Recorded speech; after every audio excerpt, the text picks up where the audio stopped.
Since its most memorable modules sent off toward the finish of 1998, the global space station has been circling 250 miles above Earth. Be that as it may, tall fingers are pointing to the burial ceremony of this iconic, magnifivient space abode that has served over 2 centuries. Today's video will bring to light, in specific details, what will become of our precious International Space Station. Let's get right into it.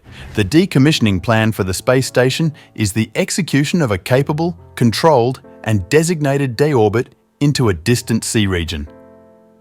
During drop through the world's environment, the space station would consume, separate, and disintegrate into parts of different sizes.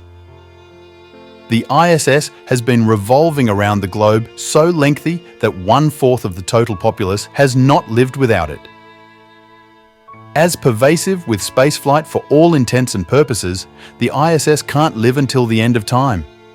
Its center designs, explicitly its modules, radiators, and focal trues. NASA intends to retire it by the following 10 years. However, it could cost almost $1 billion to do as such, as the Logical American reports. The obliteration of the ISS is booked to be finished by 2031, and the organization has a couple of choices to go about it. NASA plans to crash the ISS into the sea after it is supplanted with another space station, an update that nothing inside Earth's circle can remain in space until the end of time. Vibrations from spaceship dockings and group developments are just adding to these hardships, as well as its maturing, close outdated hardware.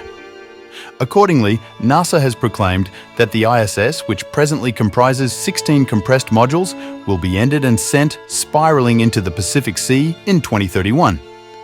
NASA is teaming up on fostering a space station possessed, fabricated, and worked by a privately owned business, either Maxim Space, Explorer Space, or Blue Beginning. NASA is giving each organization countless dollars in financing and offering their mastery to them. At last, they will choose one organization to authoritatively collaborate with and have them supplant the ISS. NASA says this will assist them with zeroing in on profound space investigation, which they consider a substantially more troublesome task.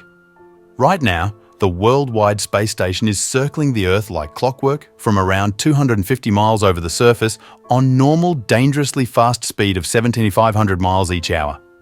Space Station, ISS, has ceaselessly facilitated space explorers and science tests as a persevering and darling stronghold of mankind in low Earth circles. However, notwithstanding its victories, the space station's days are numbered. Before long, NASA will assess the business proposition for vehicles prepared to do decommissioning the ISS. That is, of securely dropping it into Earth's air to catch fire. The organization has said it hopes to pay almost $1 billion for this help to try not to depend on different Russian vehicles. The ruthless completion is booked for right on time 1 decade from now, yet is now demonstrating a sensitive matter for advanced plane design and global discretion. Ongoing issues with some advancement vehicles, nonetheless, and the deteriorating political circumstance with Russia has prompted NASA exploring its spacepool elective. NASA is supporting its wagers on Russian cooperation, says Wendy Whitman-Cobb, a space strategy master from the US Flying Corps School of Cutting-Edge Air and Space Review. Russia has even recommended it might pull out of the ISS as soon as 2025. Anything that space apparatus is utilized, after this last push, the station will arrive at an elevation of 120 kilometers, 75 miles, where it will raise a ruckus around town's thicker air at some 29,000 kilometers h, 18,000 Nadsmer, starting re-emergence decisively. In the first place, the sun-powered charges will be torn from the construction. The headwind will be so strong, says McDowell. In view of investigations of the Emire re-emergence, this may be supposed to happen at a height of around 100 kilometers, 62 miles, and require only minutes before they are completely torn away.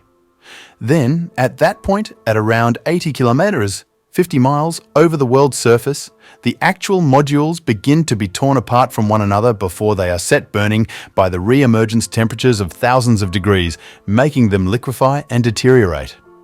A few sonic blasts will be heard as the destruction streaks across the sky. The deorbit of Maya enthralled crowds from around the world.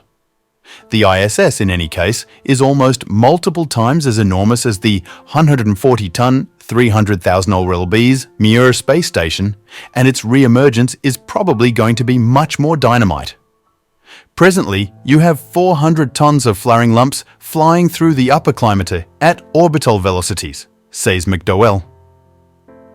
The ISS was first involved by space explorers on 2 November 2000.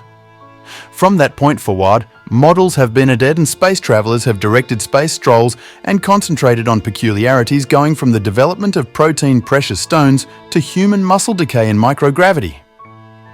As per Catherine Luders, NASA's partner, head of Human Space Investigation and Tasks Mission Directorate. Such exploration has delivered around 400 logical papers incorporating 185 in the past 2 years. As the two vital accomplices in the endeavour, the US and Russia separately work the station's two primary sections. The US supplies the design's electrical power and Russia the drivability that keeps up with it in a circle. The two segments are so interconnected and depend on one another to such an extent that it is extremely hard to envision a future where ISS can work without the accomplices cooperating.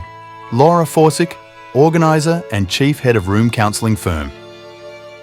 Various organisations like SpaceX and Boeing are planning for another time of business trips to space, and they could involve the ISS as the principal stop on their space courses. As a matter of fact, in spring of 2020, SpaceX's Mythical Beast group effectively moored on the worldwide space station, consequently denoting the beginning of this new space period, a time that could likewise save the ISS from an unsure future, floating in the Pacific Sea following quite a while of administration to research and science. After the ISS resigns, the main station circling Earth will be China's Tiangong. However, NASA is banned from working with China or visiting the station under US regulation. In this way, the ISS won't endure forever. Weights on the essential construction have been collected over the long haul, including the impacts of changing temperatures as the station swings all through perspective on the Sun.